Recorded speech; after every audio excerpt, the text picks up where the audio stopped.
Senhor é meu pastor e nada me faltará. Caminhar-me faz por verdes pastas.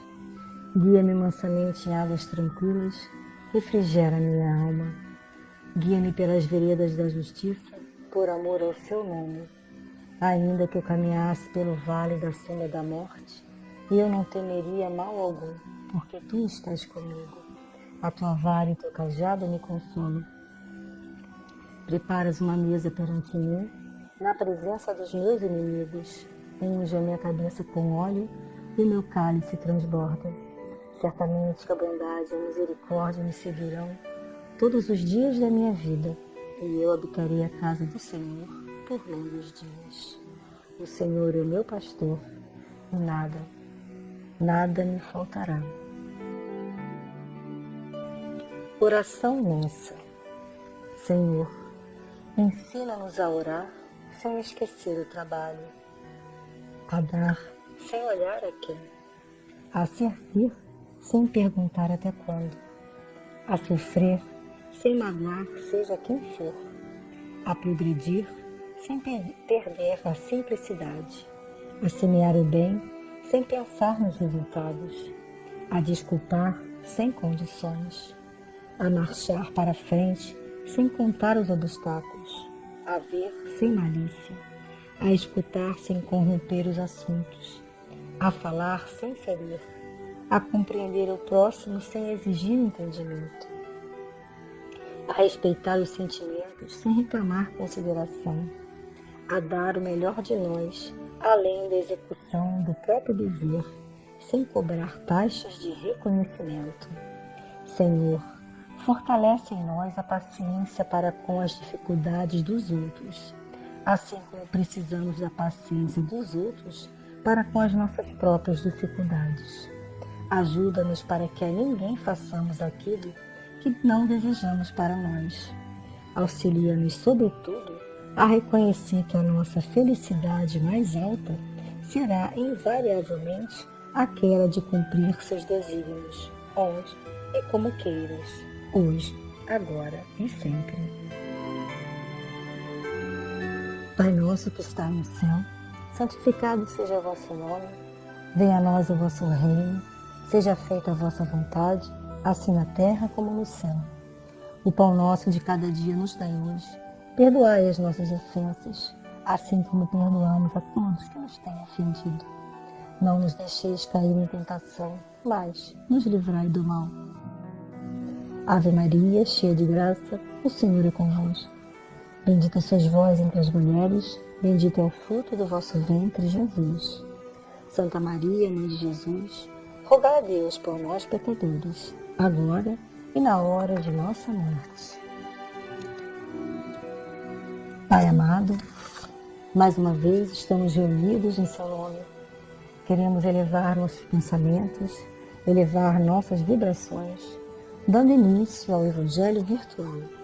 Saudamos a Oxalá, saudamos a Xangô, o Orixá que rege a nossa casa.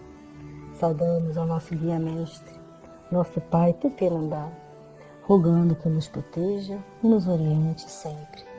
Saudamos a todos os orixás da nossa casa. Saudamos e agradecemos a proteção de nossos guias, de nossos mentores espirituais, de São Miguel Arcanjo. Saudamos a corrente franciscana, que nos abençoa e nos permite estar neste momento reunidos em prece, rogando pelo mundo inteiro. Que essa corrente envolva a todos nós com seu amor. Rogamos que todos nós possamos ter paz, entendimento e equilíbrio. Que todos nós possamos ter serenidade para aceitar tudo aquilo que não podemos mudar. Suplicamos pela paz no mundo inteiro, paz entre povos e nações, e que a paz se faça principalmente dentro dos nossos lares e dentro dos nossos corações. Pedimos por todos aqueles que sofrem, que se encontram angustiados, desamparados, hospitalizados e amedrontados.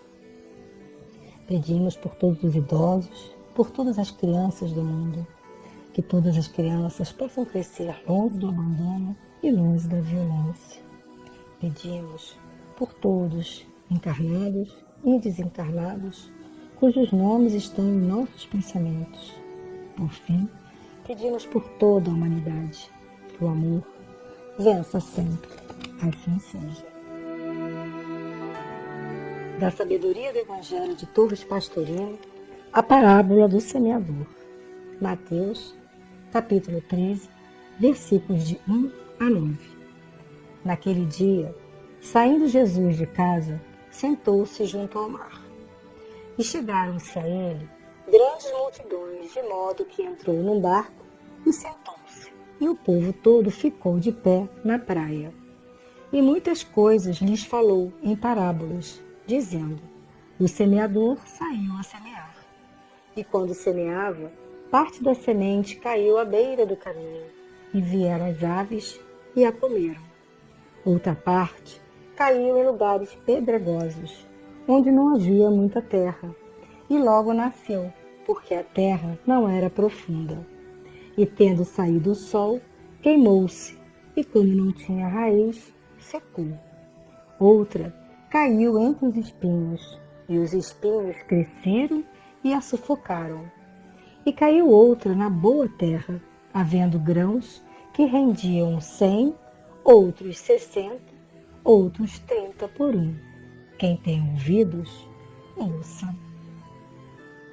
Comentários de Torres Pastorino. Novamente em Cafarnaum, Jesus volta à beira do lago para novas instruções. As massas o comprimem e, mais uma vez, toma o barco, onde se senta para falar ao povo.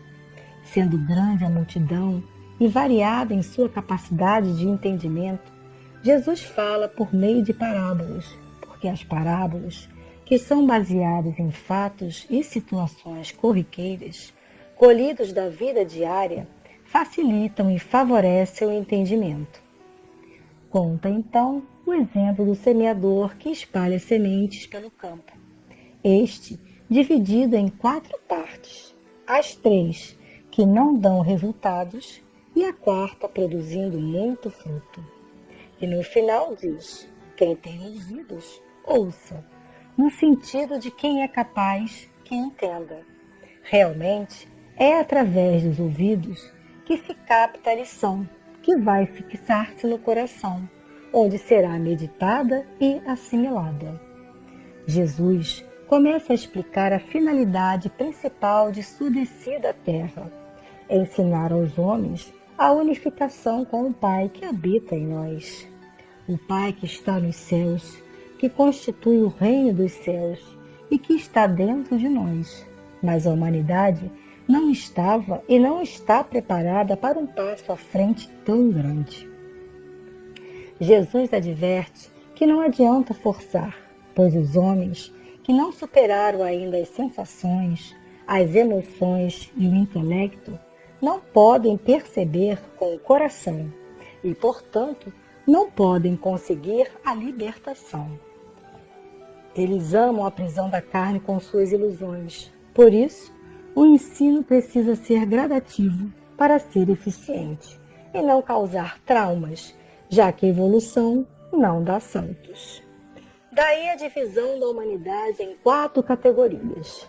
A primeira categoria é a dos que estão presos às sensações e que, portanto, se deixam influir pelo mal que é exatamente o corpo físico, ou melhor, a matéria em geral. Por esses que mais amam o corpo e suas comodidades e conforto acima de tudo, a doutrina da palavra não chega a ser sequer compreendida, pois é julgada tolice. Estão totalmente enterrados na matéria, com o espírito extremamente ainda materializado. A segunda categoria é a dos que vivem presos às emoções, e é nesse setor que se inclui a maioria esmagadora da humanidade. Deixam-se levar pelo gosto e desgosto, pelo prazer e desprazer, pela simpatia e antipatia, pelo amor e pelo ódio, pela alegria e pela dor, encontrando muitas pedras na estrada da vida.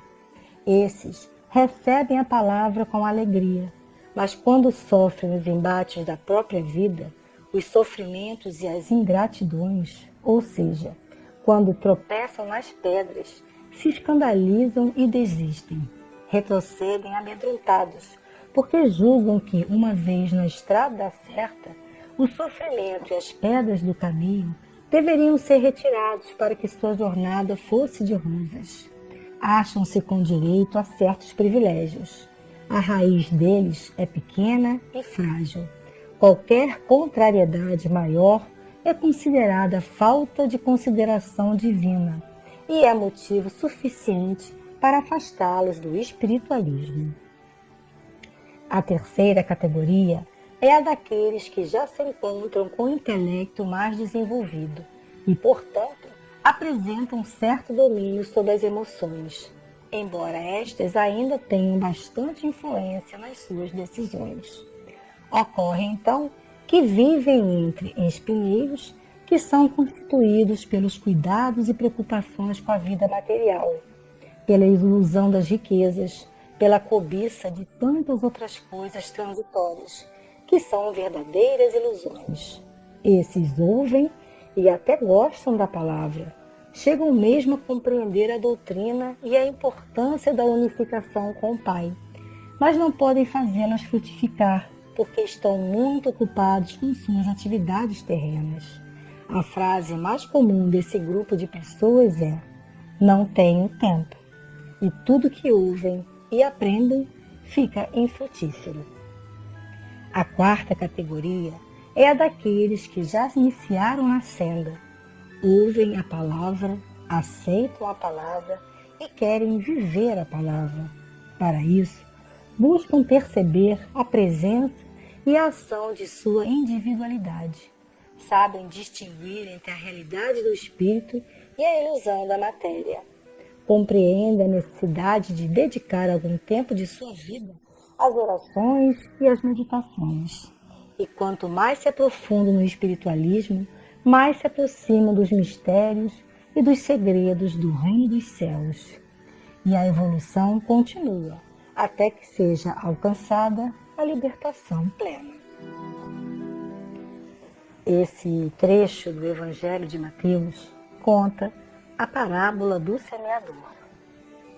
Jesus falava muito através de parábolas, porque dizia que contar casos do cotidiano facilitava o entendimento de todos que o ouviam.